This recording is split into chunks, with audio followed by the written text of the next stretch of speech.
Guess that's where she's gone to. She's with Baruch. Where was she phoning from? She wouldn't tell me. No, she wouldn't tell me. But she's with Baruch. She's got to work everything out on her own. They can handle it. She's very cold.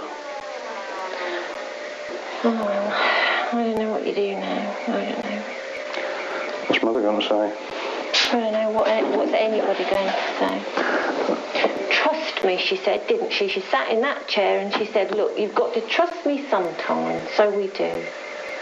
And we stand and wait on that flipping station for over an hour. Not to worry. Back in London, Ruth launched a violent attack on her family. It was spelled out by the Scientology lawyers. She has told our clients that she was forcibly detained against her will by the members of her family in Norfolk.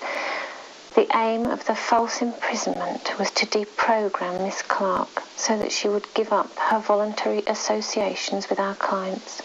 Not surprisingly, she found her detention to be an extremely frightening experience. You suggest that Miss Clark has become brainwashed and no longer think or act for herself. Our clients reject those allegations. We suggest that Miss Clark, as an adult aged 24, is entitled to decide for herself how, within the law of the land, she wishes to lead her life. I think it's actually worse than death because the person's still around and yet it's almost as though they just don't belong to you anymore, they don't relate to you anymore. So when somebody dies, you actually see a body and you can rationalise what's happened and you can actually come to terms with it over a period of time. With this, the body's still around, but it's lacking its spirit. And that's hard. I feel we've done as much as we can to persuade Ruth to think again about Scientology. And it all seems to have been in vain. I'm still very hopeful that something will happen to make her think again. And she knows the door is always open. It's difficult to know whether the fortnight she spent with us is wasted. I think I still hope deeply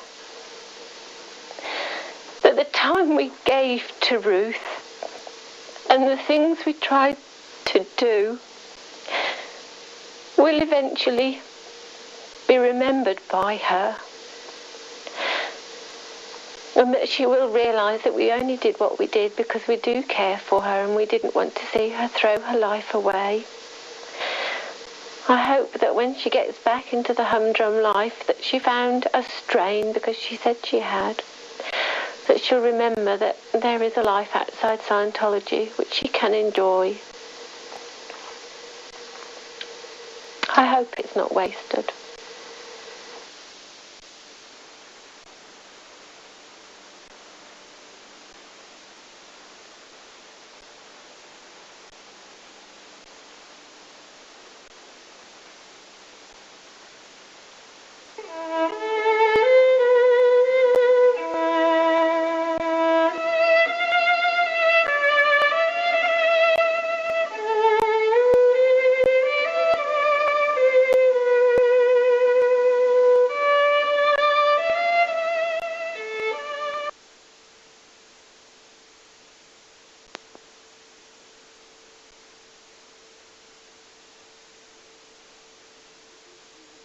Johnson here on my left, and let me tell you about Mary Johnson. Okay, Mary Johnson is from Dundalk, Catholic, went to school at St. Vincent's Mercy Convent on Dundalk. She came first in the town in the Leaving Cert and first in Ireland in Italian in the Leaving Cert. She went to Trinity, got a degree in Russian and French. She then went to study marketing at night in the College of Commerce in Rathmines, did the 4-year course in 2 years. She's an inter-pro squash player for Leinster and also has coaching qualifications. She plays guitar and sings and has her own business here in Dublin. She runs a sports shop. And just over 2 years ago, she was introduced to Scientology, the Church of Scientology, by a friend called Tom. And Mary, let me just summarize the bare skeleton of what I know about you. You were introduced by Tom. The idea was that Scientology offered you a chance to further your career, your self-fulfillment, your freedom and control over your own life if you took a course, which you did, and you paid for it. And whether you succeeded in that or not, the idea was that you go to do a second course and you pay for that, and so on to a third course and you pay for that. And you found yourself being drawn into this organization, and you began to get worried about it and concerned about your place in it. And then your family brought pressure to bear upon you, or influence at least to bear upon you, to get out. And because of the concern and efforts on their part and on the parts of your friends, you eventually declutched with some difficulty. Is that a fair sort of summary in broad outline? Yes, in broad outline. Yes. Why are you frightened to be here tonight? I'm frightened to be here, Gay, because I'm intimidated by the people who are here from the Church of Scientology.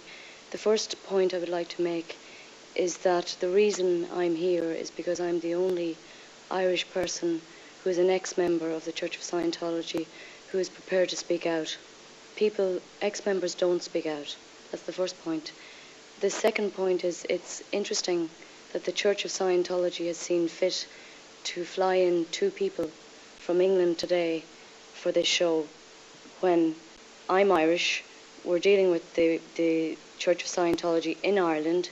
Are they not happy to have their own members here speak? You got out relatively easily, did you not? I did, because my family worked very quickly and very thoroughly to get information on the Church of Scientology, and but for that intervention I wouldn't be here today. Was there pressure brought to bear upon you when you were getting out, or at any time while you were in, when you first began to voice your reservations? From whom? From the church? From the church, yes. Well, I didn't actually voice my reservations to the church. By the time my family had intervened, I had made a commitment to the church that I was going to give up my business and move to England and work for the church for 1 billion years.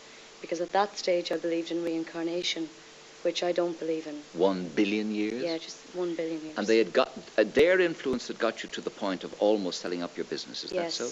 Yes. It was their suggestion was that I would be more fulfilled in Scientology, and would it not be a good idea if I sold my business? Okay.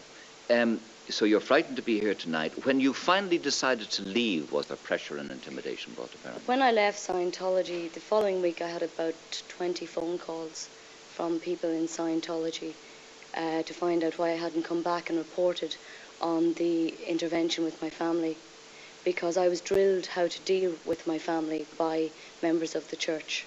You were told what to say to your family? I would have a member of the Church of Scientology role-playing my mother or my sister or my brother-in-law, and I would answer them defending the Church of Scientology. And you did pretty good at that? I was a good student, I believe. Yes.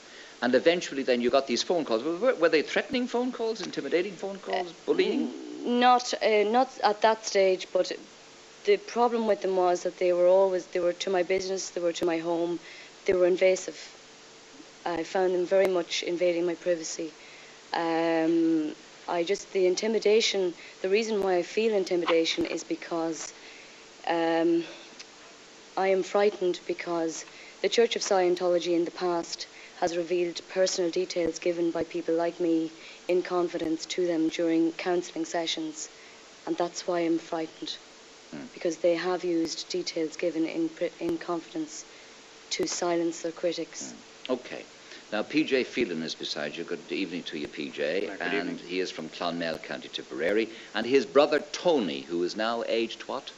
34. 34. He's been in for about 6 going on 7 years. That's correct, yes. He was recruited in Silicon Valley in California when he was working there, and you were extremely disturbed. Amongst the things you say in your statement about your brother, Tony, is, in the beginning we were unaware of what we now view as the sinister nature of the organization, but we did notice many changes in our brother's outlook and personality, as well as an adverse effect on his relationship with us. This led us into investigating Scientology as a philosophy and organization. In our opinion, Tony's membership of the organization is not voluntary. We believe it's a result of coercive and destructive pseudo-scientific processes based on deception, dependency, and fear. Further, the organization, we believe, is exerting mind control techniques on our brother to the extent of influencing him not to review fully the information we have discovered. That's pretty strong stuff, PJ. Yes, that would be the opinion of our family at this stage. Basically, our concern came about for several reasons, but my mother died 7 years ago. Tony at the time was in California, came home for the funeral, and went back within a few days. Sometime later he did a free personality test, which is one of the major recruiting techniques used by Scientology. In Dublin at the moment, they use it in Middle Abbey Street. There's an offer there, a free personality test. And as far as we're concerned, that's basically a front to get people to come in. They identify weaknesses in their characters. They then offer to help them to sort out the problems they have. In doing so, they'll do a short course, maybe charge them 20 or 30 pounds.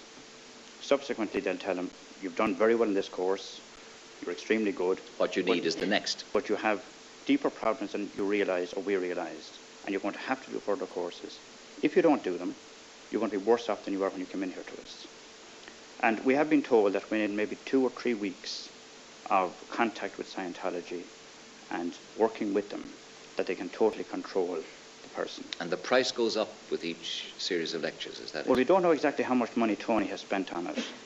One of his friends, who was very concerned about Tony, wrote to us in '91, and at that stage he estimated that Tony would have spent something in the region of £30,000 on Scientology courses. How much did you spend, Mary, on altogether in the years you were there? Well, I was one of the lucky ones, Gay. I only spent £2,000. In the 2 years? Yes, but I'm very lucky. What do you mean lucky? That you hadn't got the money to I'm spend? lucky because I have a business and I was very much aware that I didn't have disposable income to spend, but they pressured me. They pressured me an awful lot. If I'd had £100,000, I would have spent it.